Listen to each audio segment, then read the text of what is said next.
Dear students, आज के video में मैं आपके लिए लेकर आया हूँ नोमेनक्लेचर ऑफ एनिमल्स अर्थात जंतुओं का नामकरण।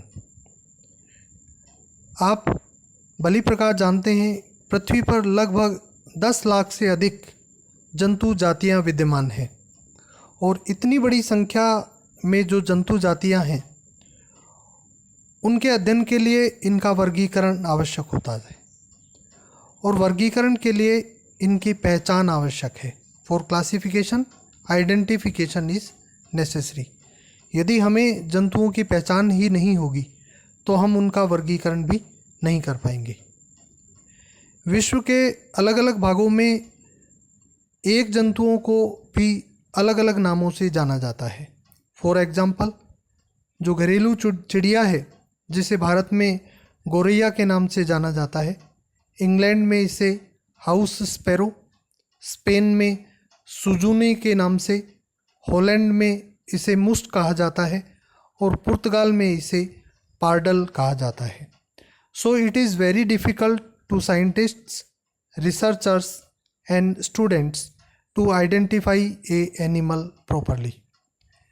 इसलिए वैज्ञानिकों, अनुसंधानकर्ताओं और विद्यार्थियों के लिए किसी एक एनिमल की पहचान करना बड़ा मुश्किल हो जाता है। इसी पहचान को सुगम बनाने के लिए जंतु को कोई एक निश्चित नाम दिया जाता है और इसे ही नामकरण कहा जाता है। नामकरण की द्विनाम पद्धति जो है वो कैरोलस लिनियस के द्वारा प्रस्तावित की गई और वर्तमान में भी द्विनाम पद्धति के आधार पर ही जंतुओं का नामकरण किया जाता है। अब प्रश्न उठता है, ये द्विनाम पद्धति क्या है? द्विनाम पद्धति जो कैरोलस लिनियस के द्वारा प्रस्तावित की गई, इसके अनुसार जब भी किसी जंतु को वैज्ञानिक नाम दिया जाता है, जिसे प्राणी वैज्ञानिक नाम भी कह सकते हैं या प्राणी शास्त्रीय नाम भी कह सकते हैं, तो उसके नाम के दो भाग होते हैं। प्रथम भाग जीनस अर्थात वंश को निरूपित करता है तथा द्वितीय भाग स्पीसीज या जाति को निरूपित करता है। इसे हम एक उदाहरण द्वारा अच्छी तरह से समझ सकते हैं। ये 3 जंतु हैं अलग अलग, जिन्हें लॉयन, टाइगर और लेपर्ड के नाम से जाना जाता है। शेर, बाघ या चीता तथा तेंदुआ। इनके जूलॉजिकल नेम इस तरह से हैं। लॉयन का पैंथेरा लियो, टाइगर का पैंथेरा टाइग्रिस और लेपर्ड का पैंथेरा पार्डस। आप देखते हैं तीनों ही नामों में जो प्रथम नाम है वो इनका जीनस है, तो तीनों में जीनस समान है पैंथेरा, लेकिन जाति अलग अलग है। तो ये तीनों अलग अलग जंतु हैं, लेकिन इनका वंश का नाम एक है, लेकिन जाति इनकी अलग अलग है। इनका प्रथम भाग जो है जीनस या वंश को निरूपित करता है और द्वितीय भाग जो है वो इनकी जाति को निरूपित करता है। तो तीनों का वंश समान व जाति अलग अलग है। साथ ही यदि किसी जंतु में उपजाति भी विद्यमान हो तो उसका जब नामकरण करते हैं तो उसके नाम के 3 भाग हो जाते हैं, जिसे त्रिनाम पद्धति या ट्राइनोमियल नोमेनक्लेचर के नाम से जाना जाता है और इसे सर्वप्रथम जॉन रे के द्वारा प्रस्तावित किया गया। इसे एक उदाहरण से हम समझ सकते हैं। 2 क्रो हैं, कौवे, एक इंडियन क्रो और दूसरा बर्मीज क्रो। इनकी जीनस और स्पीसीज अर्थात वंश और जाति तो सेम है, लेकिन उपजाति जो है वो अलग अलग है।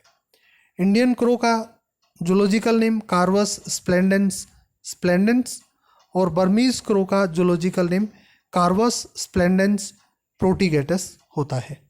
आप देख ही रहे हैं इनमें उपजाति जो है उसमें भिन्नता है। रूल्स ऑफ नोमेनक्लेचर अर्थात जब जंतु को कोई नाम दिया जाता है या उसका नामकरण किया जाता है तो उनमें किन रूल्स को फॉलो किया जाता है। जब एक जंतु को विश्व के अलग अलग भागों में अलग अलग नामों से जाना जाता है, तो उससे जो कन्फ्यूज़न क्रिएट होता है उसको दूर करने के लिए विश्व के वैज्ञानिकों द्वारा एक नामकरण नियमावली तैयार की गई, जिसे ICZN कहा जाता है, called as ICZN, international code of zoological nomenclature. परीक्षा में ICZN की फुल फॉर्म भी कई बार पूछी जाती है, तो डियर स्टूडेंट्स आप इसे भली प्रकार याद कर लें। Adopted in 5th international zoological Congress held at Berlin. इस नामकरण नियमावली को अंतर्राष्ट्रीय प्राणीशास्त्रीय कांग्रेस जो कि बर्लिन में हुई उसके द्वारा सबसे पहले स्वीकार किया गया, और इसकी निर्मात्री जो संस्था है उसका नाम था international commission on zoological nomenclature. Short form इसकी भी ICZN होती है, लेकिन निर्मात्री संस्था जो है वो इंटरनेशनल कमीशन है ऑन जूलॉजिकल नोमेनक्लेचर, और जो नामकरण नियमावली है उसका नाम है international code of zoological nomenclature. और इसकी जो निर्मात्री संस्था है इसका कार्यालय नेचुरल हिस्ट्री म्यूजियम लंदन में है। इसकी स्थापना 18 सितंबर 1895 को हुई, और वर्तमान में 21 देशों से 28 जो हैं इसके सदस्य हैं। नियमावली का प्रथम संस्करण 1961 में प्रकाशित हुआ। वर्तमान में 4th संस्करण मान्य है, जिसका आरंभ 1 जनवरी 2000 को हुआ। और इस नामावली में जंतुओं के नामकरण के लिए कैरोलस लिनियस की ही द्विनाम पद्धति का प्रयोग किया जाता है। और इनकी पुस्तक सिस्टेमा नेचुरी का जो 10वां संस्करण है, जो कि 1758 में प्रकाशित हुआ, उसको आधार मानकर ही जंतुओं का नामकरण किया जाता है। अब इसके रूल्स क्या हैं?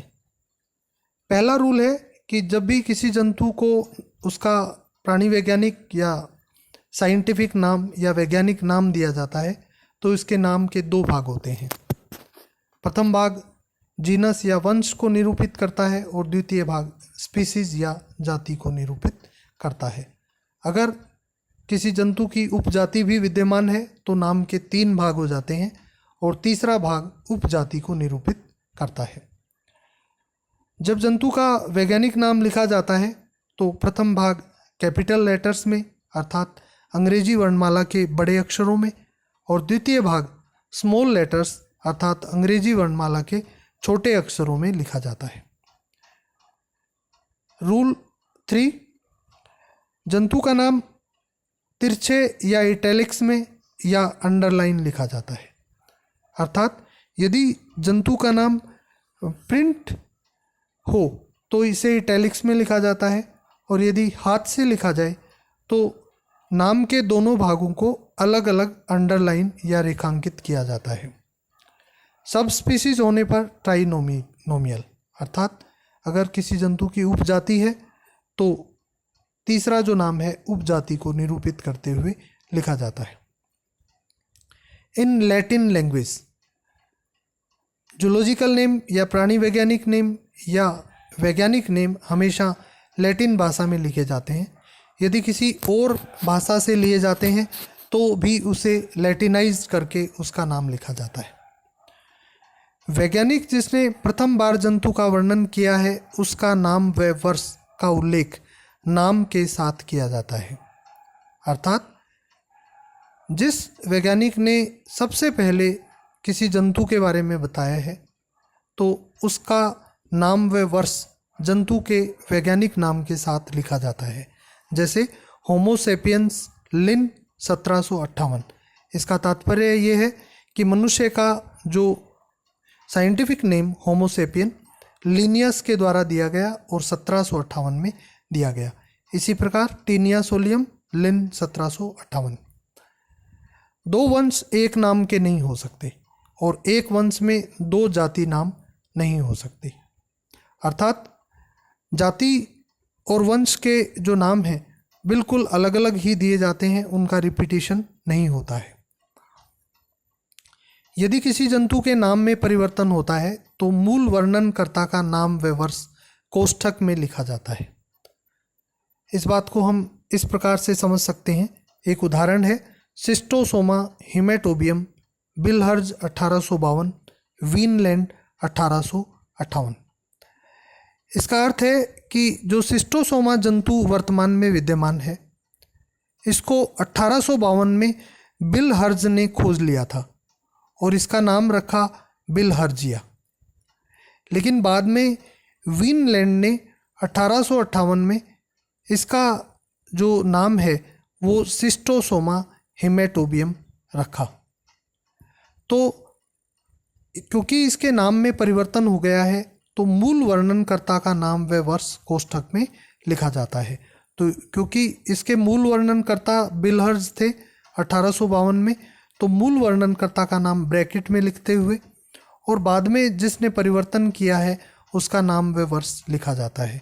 तो जंतु का नाम हो जाता है शिस्टोसोमा हिमेटोबियम, बिलहर्ज 1852 इन ब्रैकेट वीनलैंड 1858, वीनलैंड 1858। इसके साथ ही जंतु का सर्वप्रथम जो प्रकाशित नाम है वही मान्य होता है। अगर बाद में किसी जंतु का नाम कोई प्रकाशित करता है तो उसे नहीं माना जाएगा। पब्लिश्ड जो नेम है सबसे पहले उसको ही ऑथेंटिक माना जाता है।